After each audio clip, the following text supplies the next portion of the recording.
ಎಲ್ರಿಗೂ ನಮಸ್ತೆ. ಇವತ್ತು ನಮ್ಮ ಹಲ್ಲಿನ ಮತ್ತು ನಾಲಿಗೆಯ ಸ್ವಚ್ಛತೆ ಬಗ್ಗೆ ತಿಳ್ಕೊಳ್ಳೋಣ. ದಿನಕ್ಕೆ ಎಷ್ಟು ಸಲ ಹಲ್ಲುಜ್ಜಿದ್ರೆ ಉತ್ತಮ? ದಿನಕ್ಕೆ 2 ಸಲ ಹಲ್ಲುಜ್ಜಬೇಕು. ಅದನ್ನು ಕೂಡ ಬೆಳಿಗ್ಗೆ ಎದ್ದಾಗ ಮತ್ತು ರಾತ್ರಿ ಮಲಗಬೇಕಾದ್ರೆ.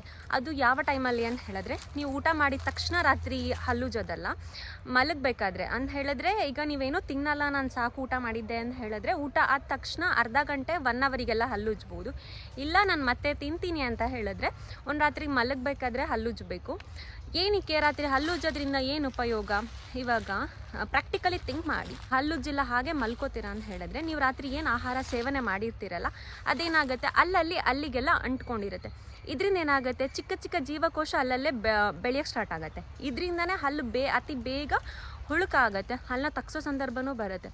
ಸುಮಾರು ಜನ ಎಕ್ಸ್ಪೀರಿಯೆನ್ಸ್ ಮಾಡಿರ್ತೀರ, ಹಲ್ಲು ನೋವಾದರೆ ಅಥವಾ ಹಲ್ಲು ಉಳುಕಾದ್ರೆ ಎಷ್ಟು ತೊಂದರೆ ಆಗುತ್ತೆ ಅಂತ. ಈವನ್ ನೀವು ಇಷ್ಟ ಬಂದಿದ್ದನ್ನ ತಿನ್ನೋದಕ್ಕಾಗಲ್ಲ, ಹಲ್ಲು ತಗ್ಸೋ ಸಂದರ್ಭನೂ ಬರುತ್ತೆ.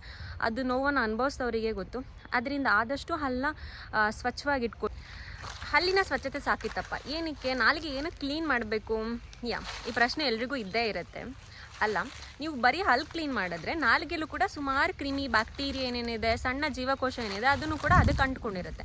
ಅದನ್ನು ಹಾಗೆ ಬಿಟ್ಟರೆ ಸುಮಾರು ಜನ ಅಬ್ಸರ್ವ್ ಮಾಡಿರ್ತೀರ, ನಿಮಗೆ ಗೊತ್ತಿಲ್ಲದೇ ನಿಮ್ಮ ಬಾಯಿಂದ ಕೆಟ್ಟ ಸ್ಮೆಲ್ ಬರ್ತಿರುತ್ತೆ, ಮತ್ತು ನಿಮಗೆ ಮಾತಾಡೋದಕ್ಕೆ ಕಾನ್ಫಿಡೆನ್ಸ್ ಇರೋಲ್ಲ. ಏನಕ್ಕೆ? ನೀವು ಬರೀ ಹಲ್ಲು ಕ್ಲೀನ್ ಮಾಡ್ತಿರ್ತೀರ. ಇನ್ನೊಂದೇನಿದೆ, ನಾಲಿಗೆ ಸ್ವಚ್ಛತೆ ಮಾಡ್ತಿರಲ್ಲ.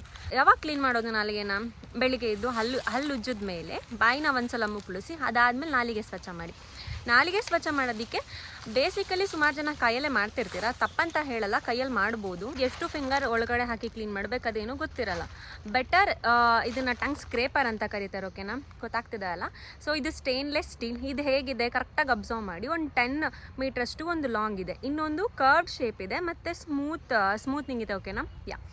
ಸೊ ಇದನ್ನು ಯೂಸ್ ಮಾಡಿ ಈ ಥರ ಕ್ಲೀನ್ ಮಾಡ್ಕೊಬೇಕು.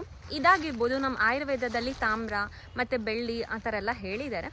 ಸೊ ಅದು ಹೇಗಿರ್ಬೇಕಂದ್ರೆ ಸ್ಮೂತ್ ಇರಬೇಕು, ನಿಮ್ಮ ಟಂಗಿಗೆ ಇರಿಟೇಟ್ ಮಾಡೋಂಗೂ ಇರಬಾರ್ದು. ಅದನ್ನು ಯೂಸ್ ಮಾಡಿಕೊಂಡು ರೆಗ್ಯುಲರ್ಲಿ ಕ್ಲೀನ್ ಮಾಡ್ತಿರ್ಬೇಕು. ಒಂದ್ಸಲ ಮಾಡ್ತೀರಾ ಅಂತ ಹೇಳಿದ್ರೆ 1 2 to 3 ಟೈಮ್ ಇದರಿಂದ ಹಿಂಗೆ ಮಾಡಿ ಬಾಯಿನ ಆಮೇಲೆ ಮುಕ್ಕಳಿಸ್ಬೇಕು. ಅದರಿಂದ ನಾಲಿಗೆ ಏನಾಗುತ್ತೆ, ಸ್ವಚ್ಛ ಆಗುತ್ತೆ.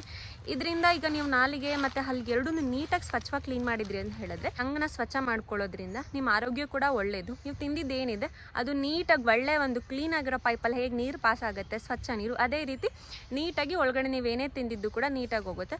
ಸೊ ಬೆಟರ್ ಬೆಳಿಗ್ಗೆ ಒಂದ್ಸಲ ಮತ್ತು ರಾತ್ರಿ ಒಂದ್ಸಲ ಈ ಥರ ಟಂಗ್ನು ಮತ್ತು ಹಲ್ಲನ್ನು ಕ್ಲೀನ್ ಮಾಡ್ಕೊಳ್ಳೋದ್ರಿಂದ ಬಹಳ ಒಳ್ಳೆಯದು. Thank you. ಐ ಹೋಪ್ ಎಲ್ಲರೂ ಇದನ್ನ ಪ್ರಾಕ್ಟಿಕಲಿ ಮೊದಲು ಮಾಡಿ ಆಮೇಲೆ ಇದು ಮಾಡ್ತೀರಾ ಅಂತ ಹೇಳಿದರೆ, ನೀವೇ ಒಂದ್ಸಲ ಮಾಡಿದ್ದು ಸತ್ಯನೋ ಅಥವಾ ಸುಳ್ಳು ಅಂತ ಗೊತ್ತಾಗುತ್ತೆ.